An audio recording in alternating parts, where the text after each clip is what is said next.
Hello, welcome to this beginner's tutorial on Fusion 360. Today we're going to be using this to build a 3D cube pig, as you might have seen from the title screen. We'll also be looking at how to use this up here to navigate, and just some of the basic tools that we can find up here, and just a bit of an insight into why things are laid out the way they are. So the first thing I'd like us to do, if you haven't done so already, is to go up here.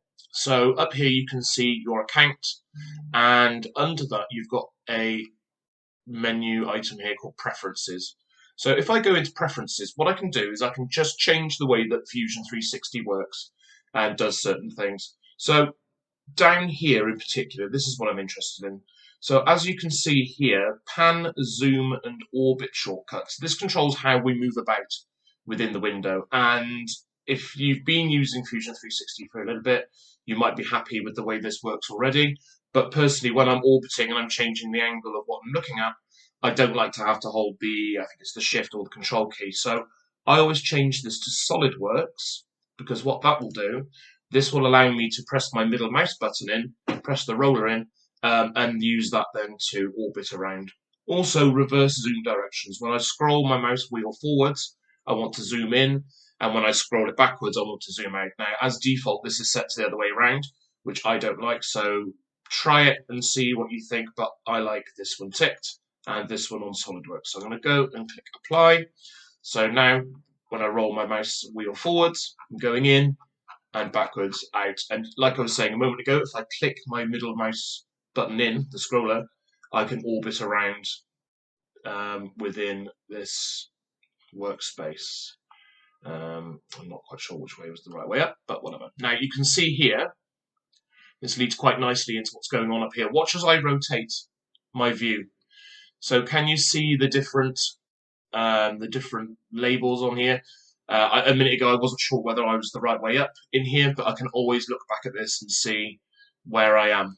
And the nice thing is about this cube is I can click on the different parts of it to actually change the view. So for example, if I wanted to look at the right side of my model, I can come up here and click on the right plane, and it will center on that plane, which is really helpful for when we're doing sketches.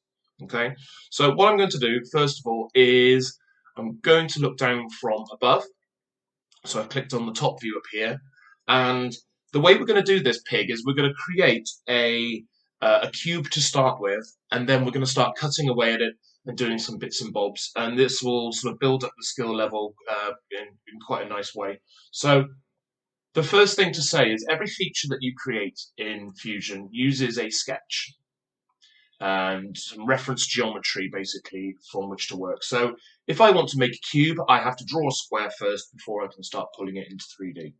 So let's go and do that. So I'm going to click Create Sketch. Now, as you can see, this little square has appeared.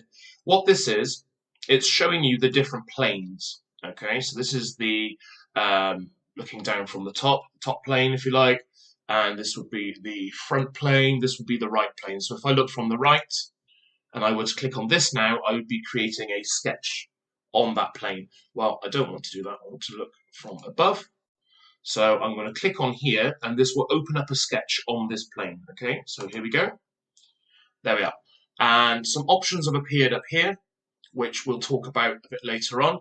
But for now, I'm just going to leave that there and ignore it. Okay, so what's happened is now you'll notice this has changed up here. It's taken me into the sketch tools. So because it knows I've just opened a sketch, over here it has taken me into this set of tools, and we're going to use some of these today. We're going to start over here with the simple ones. We could draw a square using the line tool, but actually it's easier with a 2-point rectangle. So I'm going to get that and create a square. Now you can see here the sizes. We can type those in as we go. If I just stop moving my mouse now and start typing, but what I'm actually going to do is just draw a rectangle, because this allows me to show you this tool here, the sketch dimensions. Now this is really useful. So the way I like to work in Fusion is I like to create a drawing and then go back in and change the sizes afterwards. So I just do things freehand to begin with and use this sketch dimension to actually firm up some of these sizes. So The cube here, I'd like this cube to be, let's say, 50 millimeters by 50 millimeters. So all I did was I clicked on the side here, you see it lights up blue, and that will dimension that. The other way of doing it is you can also dimension between 2 points. So rather than just clicking on that line there, if I got the sketch dimension tool up here and I click on this line and this line, it understands that I'm trying to measure between them. Okay, so I'm just going to click that down there and type 50 again. All right, so there is our basic 50 by 50 square, and what we need to do now is turn that into 3D. So I'm happy that the sketch is finished. So what I'm going to do is click over here on Finish Sketch. And you can see it's taken me back out of the Sketch toolbar and brought me back into the Solid toolbar, which is good. So the next thing to do is Extrude. So I'm going to click on Extrude, and I can pull on this arrow here if I want to until it says 50, or excuse me, or you can actually type it straight into this box. Now, I've just dragged it up to 50. I'm happy with that. So I'm going to hit OK. And you can see over here as well, we've got different options for what we want to do. So if, for example, we wanted a specific measurement, we could write that in there. Or if, for example, we were extruding, but there was some other object here and we only wanted to go that far, we could click on To Object in order to push it as far as that, okay? But we don't need to worry about that just yet. So you'll notice here the operation says New Body. Now, this is something that is important to look at this stage, because later on we'll be looking at some of these other functions in here. So because this is being pulled into an empty space, it understands that we want to make it into a 3D object, and it calls that a new body. Okay, so the 3D objects within Fusion are known as bodies. Now, if I were to draw something on this face over here and start pulling it this way, it would understand that it's crossing over with another object. So it would automatically change to cut. Now, that might be what you want. It might not be what you want. But this is something we'll look back at later on and just be aware of. Okay, so for now, we're just going to go OK. So I've got my cube, my 50 by 50 cube. And if at any point I get lost because I'm doing things like this, remember, you can look up here in the top corner at the navigation cube, and this will allow us to look at things from whatever angle or side or corner we want to. So the first thing I want to do with this cube now is to create the snout on the front and just the basics of the face. So we'll probably create the ears and the snout first of all, and then we'll look at creating the feet afterwards. So like I said before, we need a sketch to work with. So I'm going to click here, Create Sketch, and I need to click on the front of the pig. So you can see here, if I clicked on this face here, that's actually not the right face. That is the left face. So I need to rotate this until I can see the front. There it is. So if I click on there, now I'm looking at the front of the pig. And you can see we've got these grid lines here to help us when we're doing designs and drawings. And the further we zoom in, you'll notice that these get finer and finer and finer. And the further we zoom out, the sort of less detailed they become. So what we'll do is we'll create a nice square snout on the front, and we'll do the ears on the corners, and push back, effectively, the face to leave the ears and the nose sticking out. You'll see what I mean when I do it. So remember, Create Sketch, click on the face. That's now opened up a sketch on that face. And what I'm actually going to do here is I'm going to create something called a center line. And the reason why is if I draw a line down the center of this, I can use that line in a bit in conjunction with this mirror tool to flip what I've drawn on one side onto the other. So I don't have to draw everything twice. I can just draw it on one side and use the mirror tool up here in order to flip that. So that's the first thing I'm going to do. I'm going to click on center line, like so. Why is it not working? Oh, because I haven't got the line tool selected, sorry. So if I click on line, then center line, you can see that's now highlighted to show that it is going to be drawing a center line. Now I want it in the middle, obviously. And you can see here, I can draw along this line, you can see the little X, but when I get to the center, I've got this little triangle pops up that tells me that I'm in the center of that face. So I could just draw the line anywhere, and like before, use the sketch dimension to make the distance from this side to the center line 25, which will put it in the right place. But actually, helpfully, on here, I've got a center point highlighted. So that's what I'm going to do. Draw a line like this. And you can see it's a center line because of the long dash, short dash. That is a drawing convention that tells you that this is a center line. Okay. Now, I'm going to start drawing some other shapes, but what I don't want is those shapes to be center lines. So I'm going to untick that. All right, so now neither of these are highlighted. I can start using the line tool to draw what it is I want, okay? Right, so first of all, let's start with the ears. So he's going to have his nose here and eyes here, but on the corner of his head, we're going to have these ears. So I'm going to come along here, however far looks about right. I would say maybe here, and let's go down to about there. Okay, that looks about right. Now, if you wanted to make this absolutely accurate, remember what you can do, sketch dimension. I can click on this line, which makes it think that I want to measure that line, but I don't. And if I then click on this dot here, it understands now, you're trying to measure the distance between those two references, so this line and this point. So it's 12.801845. Let's say, for example, I want this to be 13. There we go. So that's now made that 13. I wasn't really worried about it being a particular size, but just to show you this tool again, that's what I'm going to do. So that point to that line. So I clicked on both of those, and it's put in a dimension. So it's 21 point blah, blah, blah. Let's just make that 22. There we go. Okay, so this now, the reason why this is quite nice is because I could just copy this over here and do the same thing and know that I'm absolutely getting them the same. But like I said to you before, this mirror tool, this is what we're going to use today to flip this over. So let's do that for this line now. We'll do it for the other stuff afterwards, but if I click on mirror, what I've got over here, I'm just going to hide these tools for a moment, but what I've got is two things I need to select. So the objects I want to mirror and the line that I want to mirror them on. So it's already picked up this line, but I'm going to deselect it for now, just so that we can select these ourselves. Okay, so the object I want to flip is this line.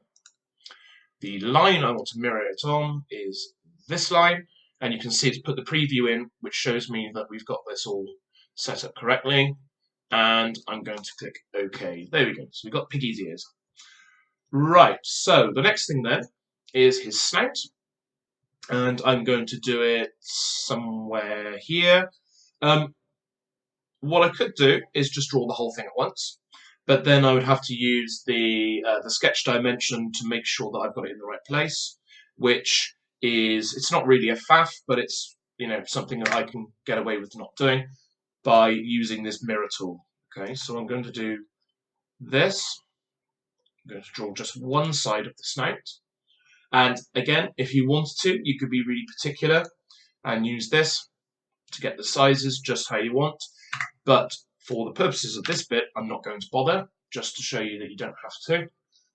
And again, we're going to do the mirror. So I clicked on the mirror tool up here, and we are going to select the lines we want to mirror. I'm not going to select this middle one because we don't need to.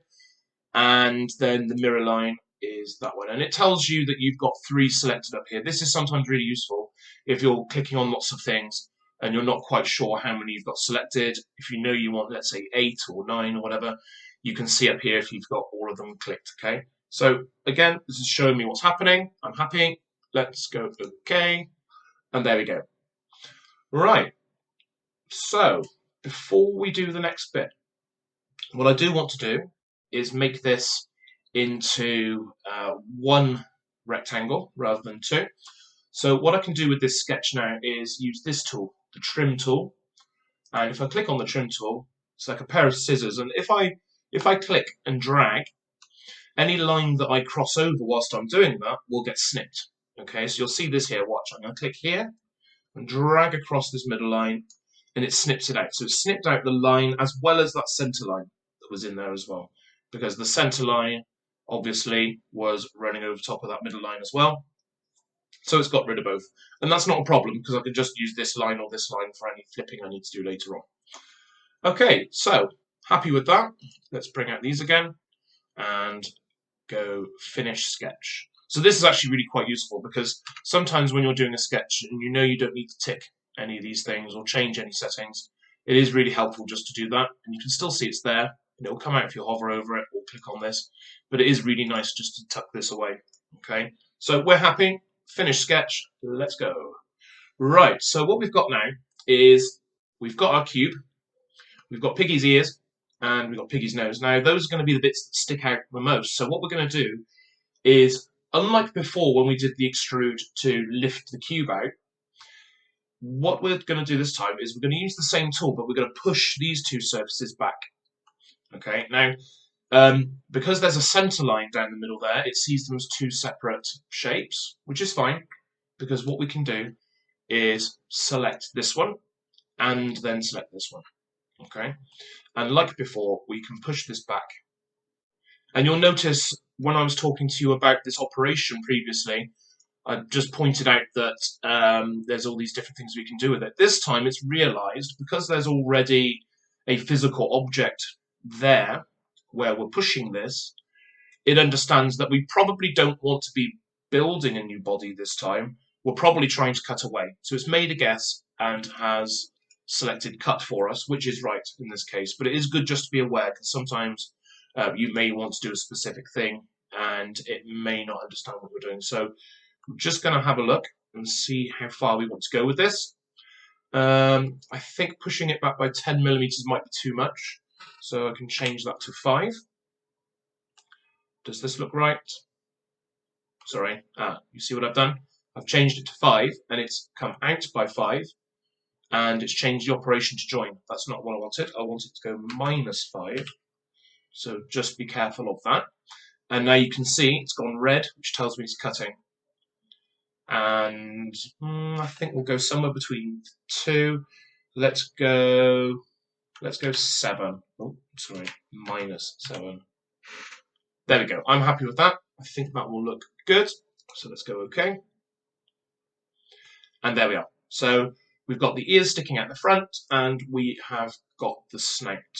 Now, the next thing I'm going to do before I create the eyes is I'm going to create his nostrils on the front of here. And the way I'm going to do that is by drawing 2 rectangles on here and doing the same as I did with this bit and push those rectangles in. Now I'm hoping from what we've covered so far that you can already guess how we're going to do this. And it is exactly the same as before. So I'm going to rattle through this bit a little bit quicker. So remember, sketch. I want to click where I want to do that sketch, which is on his nose. And I'm going to want a center line. So the center line we drew before has disappeared. The reason that's disappeared was because it is associated with or was drawn on the previous sketch that we were doing. Well, we're in a new sketch now, so that's not showing. Okay? And interestingly, this is not really relevant for what we're doing today, but that sketch is in here. So every sketch that we ever do gets stored under this tab over here on the left. And this is really helpful because you can turn them back on again. There's our one from before, so sketch number 3. That's the one that we did a minute ago. The one that we're working on now is sketch 4. If I hover over it, you can see it lights up. So you can see all of your previous sketches, which is really good because even though I used the previous sketch to cut away at the face, if I was doing something more complicated, for example, let's say I was making a component that sort of fit into this shape, I could use that sketch again to make another component, okay? But that is something for a bit further down the line. So I'm just going to hide this because we don't need this showing. I'm in the sketch on here. Let's orient the view. And I'm going to create a center line down the middle. So there's that snap again, which is really helpful. I'm going to get my 2-point rectangle and I'm going to pop a square on there. Sorry, a rectangle. Now, again, I could dimension this using the sketch dimension. This is a really good habit to get into just because later on, when we're doing more complicated things, you're going to want to use sort of precise geometry. So it was already 3 by 8. You use the snap point. You can see it is 3 squares wide, 8 squares tall. So it used that to give me an accurate shape to begin with. So I'm going to flip this across the other side. I could just leave that mirror line selected this time. By this point, you know that I can deselect this if I wanted to and select which line I want to flip it on, but I can see it's lit up blue. I can see it's picked the one I want. And if not, we'll find out when I select the lines that I want to mirror. Now, I can click on them individually like I did there, or I can click around them and select them like this, okay? So you can see, yes, it's picked up the right flip line, the mirror line, and this geometry looks okay, so we're going to go okay. We're going to finish the sketch because we're happy with that, and we're going to use the extrude again. We're going to select those 2 squares, and we went -7 before, so I could push this back until it says -7, or I could just go as far as I want to with this. Now, the one thing I mentioned earlier on was the fact that we could use this distance here and say 2 object. So if I wasn't sure how far that was pushed back, let's say it was some random number, maybe I didn't specify it perfectly, maybe I just dragged it and it was like 6.382 or whatever, I could click on this 2 object and then click on that surface and it will take it back as far as that surface. So in this case, I already knew that it was 7 millimeters, but there may be cases where you don't know that, so that actually is really helpful. Okay, cutting. I can tell it's cutting because it's red. Looks good to me. Let's go okay. All right, so the nose has been created. Next, we're going to do the eyes. Now, I think what we'll do for the eyes is basically the same as this, but if I draw a square over here and a smaller one inside it for the pupil, what I'll probably do is leave the pupil level with this surface and push back what would be the whites of the eyes a little bit just to create a 3D effect here. So let's have a look at what we're going to do. So we're going to do the same again. Hopefully this is starting to become a little bit more natural for you now. So I'm going to create a sketch. I'm going to click on the face, like so. So we're looking straight onto the face. It's already orientated it for me. And what do we need first? You guessed it, a center line. So I'm going to click on this center line. Will it snap to the center for me? Yes, let's put the little triangle. And there we go. There's a center line there. It wants to draw another one. I'm just going to hit escape and stop it from doing that. Right. So 2-point rectangle again. Let's put the eye. Let's see what this looks like. Will this look good? Probably. And then I'm going to leave a little gap and put the pupil, which is going to be 2 millimeters square. So in this case, I'm kind of working accurately because I'm using the grid lines to snap to. So I know I'm sort of working with round numbers, if you like, rather than sort of random decimals. But to be honest, I'm just going with what looks right rather than actually using the sketch dimension here to sort of do something deliberate.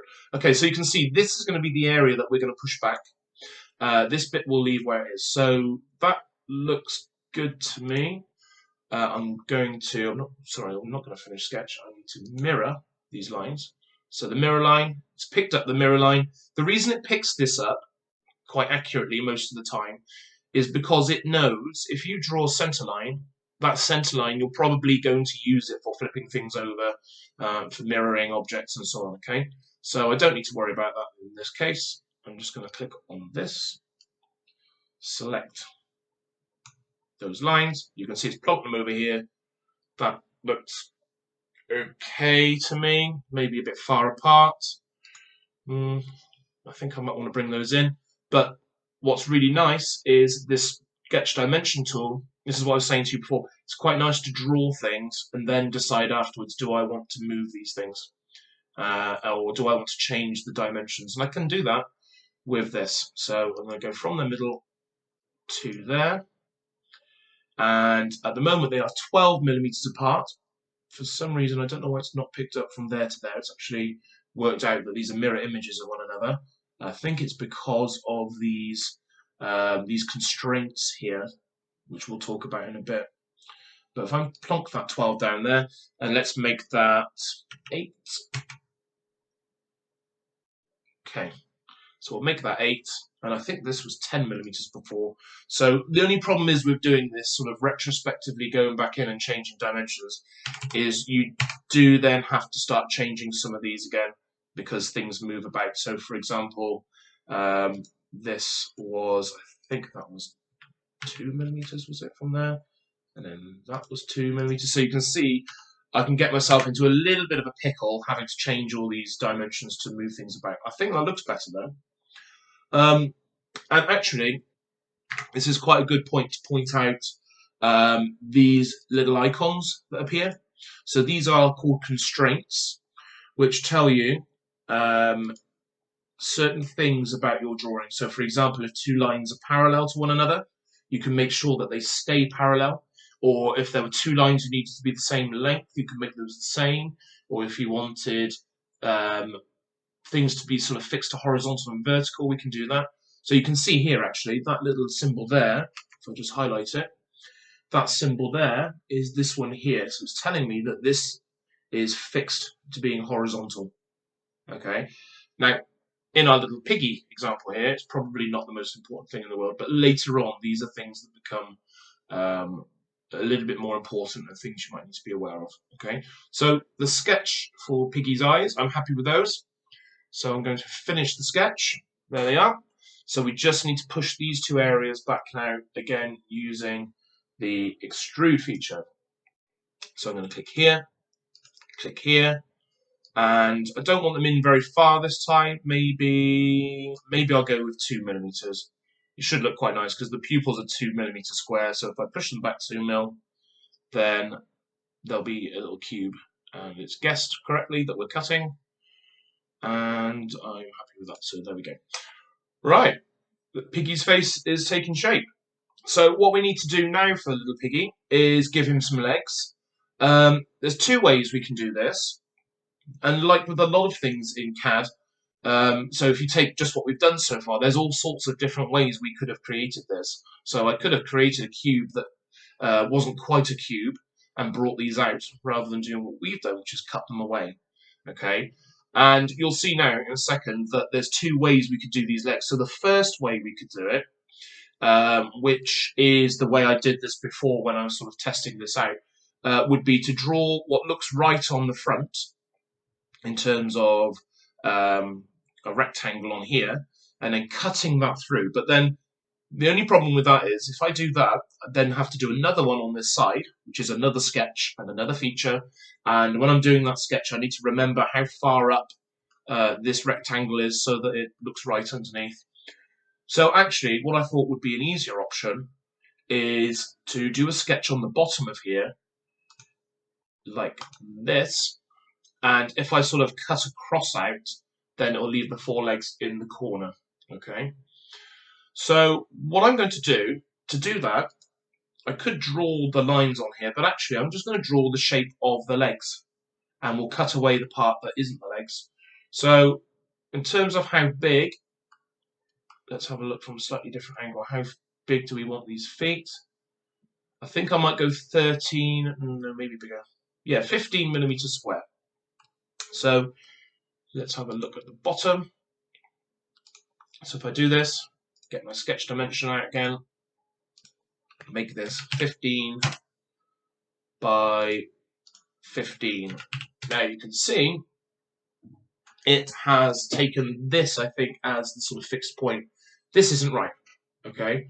So I want these two, this line and this line, to be level with one another. They're parallel, but I want them to be in the same spot. So what I can do here is I can start to use these constraints for this. Now, what I'm looking for here is this one called collinear. So if you hover over it, it tells you what it does. It says it constrains two or more objects so they share a common line. Well, that's what I want. I want this line and this line to be in line. Okay, so I'm going to go collinear. I'm going to click on this line and click on this line, and there we are. It snapped it. Okay, so that's just a really sort of brief intro into what these do. And like I say, these will become more important later on. All right. So what I could do here now is I could draw another one and do the sketch dimensioning, and then another and another. I'm not going to do that. I'm going to use the mirror tool again. So to do that, I'm going to want my center line. Where is that snap point? I can't see it this time. I think it's there. So it's not done the snap for me this time because there's nothing to snap to, I guess, on the sketch. So what I'm going to do is I'm going to draw a line from there to there, like this, and I'm going to use my sketch dimension. Now you remember the square we created originally was 50 by 50. So if I do this and this, so click between this point and this point, I should be able to dimension it now. It's done something funny again. It's picked up the entire width, which is not what I want. So this point and this line. There we go. So I had to click on the point rather than the line. It did what it did before, basically. When I clicked the line and the edge, because it saw it as a center line, it did the entire width. But what I wanted to do was just from there to there. So by clicking on the point at the end of this line and the edge line here, it's done what I wanted it to do. And it's, we're pretty close, 24.978. That is not 25 though, so let's change that. 25 mil. So I know that if this is 25 millimeters from this edge, then obviously it's 25 millimeters from the other one as well. Okay, so let's mirror. Let's grab this and the mirror line. Let's pick that up. Great, like before. I'm going to mirror this over here. So I just clicked and dragged over those lines, and it's done that for me. Excellent. Okay, so I'm just going to mirror these two basically lower down. So I'm going to do the same as before. Let's get a center line. There's the center. So see that little triangle popped up to tell me it's the center. Now, because I've got a line here, it's snapping to that, which is great. So it means I don't have to do any measuring. So I can just chuck a line in over there, and again mirror by selecting these objects. And this time it hasn't picked the mirror line for us because there's two. So it wasn't sure what we're trying to do. So now I have to pick that line, and as you can see, it has done what we want. Okay. So we've got those 4 feet on there. All that remains to do really is take this piece between the feet and do an extruded cut on there. So finish the sketch. We're happy with that. Going to grab the extrude tool and what's it doing? It's picking up the entire bottom surface. It's not what I want at all. Okay.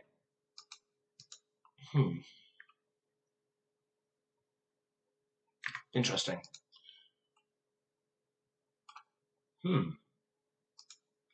Let's just have a look what's going on here. I'm just going to reopen my sketch and just check that these lines here, this surface, that's sketch 2. Right, okay, I've just worked out what's going on. Okay, the problem is I wanted to select this bit in the middle here to push it back. And it was picking up this big square here, which was the original square that we drew in order to make the 50 by 50 cube. Now, as you can see over here, by dropping down this menu here, you can see the eyeball is turned on next to sketch 2 and also sketch 6. So it means that in this model, those 2 sketches are both visible. And when I try to do my extrude, it's picked up the features from this sketch rather than the one that I'm interested in. Okay, so if I turn this one off by clicking on the eyeball, now it's no longer visible. So what should happen in theory is if I go here now, I should be able to click on what I want, hopefully. Okay, that's helpful. That's not worked. Okay, why has that not worked? So very often in CAD, you'll find that things don't necessarily go as planned, and therefore you have to do a bit of problem solving or troubleshooting, trying to work out exactly why something isn't doing what you want. So I'm not exactly the world's greatest Fusion 360 person, because I've come across some SolidWorks. So even though I'm not quite sure why it's doing what it is doing, let's see if we can solve it another way. So I'm going to do an extrude. I want to just select this bit. Okay, I've worked it out. Right. The problem is because I'm trying to click this part here, but actually my sketch 6, is only formed by these 4 squares. There's no line here in my sketch. There is a line there, but it's from my 3D model. Okay, so if I wanted to extrude this area, I think what I would have to do is put lines across here. Let's try that. So if I go, let's close that, sorry, cancel. If I go to my sketch over here and right click on it, then I should be able to go here, edit sketch. Okay, so I can go back in and change that sketch. So what I want is this line tool. I'm going to do a line across there, line across here, line across here, and a line across here. Right, so there we are. So I have these 4 corner shapes, these legs, but this is also now an enclosed shape. Okay, now I could edit this out to make it look slick, but I'm not going to. I'm going to leave my errors in because I think if I make an error like this, then it's important for you to see what was wrong and why in case you hit the same problems. Okay, so this video will probably end up being a bit longer than I wanted. How long is it? 37 minutes already. But by leaving them in, hopefully you'll get value from that and seeing what was wrong. So there we go. Now I go extrude. Look, I can select it. And it's because it's now on this sketch an enclosed shape, and I probably should have known that anyway, to be honest. So now I'm going to push this in, and what I'll do, I think, is look at it from the front and just see, well, what looks right from the front. I think about 8mm looks right to me. So I'm going to click OK, and boom, essentially Piggy is finished. So that is it. That is the end of tutorial 1, and hopefully you will have a Piggy that looks something like this. Okay, see you in the next one.